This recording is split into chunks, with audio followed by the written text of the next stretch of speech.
Donald Trump is preparing to be criminally indicted, according to Maggie Haberman of the New York Times. During and after Joe Biden's summit with Russian President Vladimir Putin last week, the Republican right did exactly what we predicted that they were going to do. They said Joe Biden is going to fail, and he was failing, and he did fail, without ever actually explaining how or why Biden failed. They said Joe Biden has obvious dementia, and we're going to get back to that a little bit later. They said Biden's not going to be able to even speak coherently when he meets with Putin. They said Trump would have done better, an obviously laughable claim. But what appears to be going on behind the scenes, according to a new report from the New York Times Maggie Haberman, says the true realization that Trump had as a result of that Putin-Biden summit was that Joe Biden is really the president right now, period. There's no reinstatement coming. There's no nothing. Trump is now reportedly preparing with lawyers and aides for a criminal indictment that they believe may well be coming. Check out this appearance by Maggie Haberman from the New York Times on CNN. But also, I think that he is missing a level of protection that he felt like he had when he was in the White House. Some kind of, if not actual full immunity, some level of a belief that people were not going to charge a sitting president.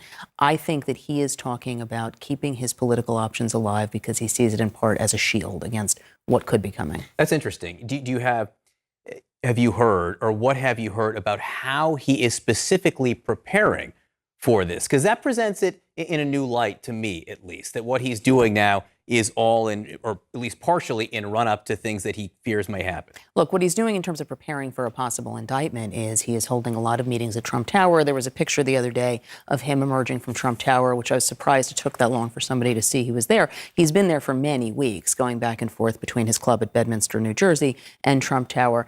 He is preparing to describe this as a quote-unquote political witch hunt. I think you've heard that before, and I think you will hear a lot of that if the prosecution moves forward, as the prosecutors have given every signal that they're going to. It is going to be a very familiar playbook. But again, I just don't think that you can disentangle these two things. He's taking meetings in Trump Tower on the possible indictment. He's meeting with lawyers, political advisors. He's meeting with advisors. He's meeting with his sons who, were running the company while he was the president. He is meeting with his own attorneys. He is there. This is not the only focus of attention, but it is a focus of attention. Now, as Maggie Haberman points out, if the indictment comes down, the reaction will be predictable. It will be, this is another witch hunt. They failed on Russia, and they failed on my perfect Ukraine phone call, and now they're coming at me again. The reality is that these are totally unrelated causes. They are disparate investigations. They're being carried out in siloed ways by completely different investigative entities. And the reality is Trump just did a lot of stuff that is potentially criminal. Trump and Republicans want to frame this as there are so many investigations against Trump because of the political witch hunt and the biased nature of everything that's been taking place. That's wrong. The reality is that there are so many investigations against Trump because in so many areas of his life, personal, campaign, business, presidential administration, there are so many areas of his life that are just riddled with potential wrongdoing and criminality, and it's going to take years to unwind it all. Also, remember, some of this is taking longer because Trump successfully obstructed it while he was president, preventing the tax records from being provided to the Manhattan district attorney, preventing on the Rudy Giuliani side, Trump loyalists at the Justice Department prevented the raid on Rudy Giuliani's house and office from being carried out before. So a lot of this stuff is delayed, and it's going to take a while because Trump successfully delayed it. Now, as I've said before, if this indictment comes down, the stakes in my mind are not, does Trump go to prison? I just see no chance of that. People get mad when I say it. If I'm wrong and Trump does prison time, I will eat my microphone. For me, the stakes are whether the indictments torpedo Trump's shot at being kingmaker in 2022 and possibly at running again in 2024. I think those are really the stakes here in a Republican Party that still mostly likes Trump, mostly supports Trump publicly. Could the indictments get so in the way that it leads to Trump being unable to run in 2024 because he has to beat off all of these legal cases? Now, hilariously, we talk about, under Trump, the U.S. looked a lot like other countries. There are places, like, for example, my birth country of Argentina, where you can be under investigation and indictment and successfully run for high-level public office. Former President Christina Kirchner was charged in 2018 with bribery and still ran and was voted vice president in 2019. This is classic Latin American politics. While under indictment, you run and you win. Could it happen in the U.S.? Sure.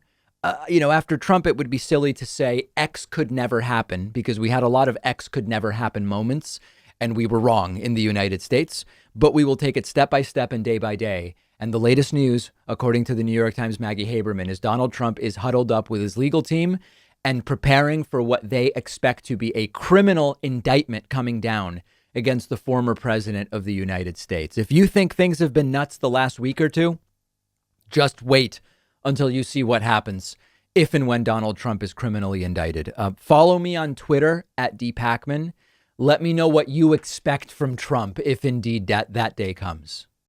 If your job requires you to know what people are talking about online, or you're just curious what's being discussed online, check out Thought Leaders, which has an awesome data platform that scrapes through YouTube, podcasts, newsletters every day and analyzes what is in the content. And then they turn that data into customizable graphs, whether that's a brand, a person, a topic, anything else you want to explore. Companies can see where their competitors have been mentioned. Marketers can see what trends are on the rise before planning strategy. Or content creators like me can see what topics and themes are being featured on other shows. For example, you can see here, I can track what podcasts are discussing the midterm elections, or I can see how many YouTube channels are talking about Rudy Giuliani. Or I can even see what shows have mentioned me by searching my own name. And you can use this for free. That's free forever. Sign up today. Create your own instant Thought Leaders Trends report now. The link is down below.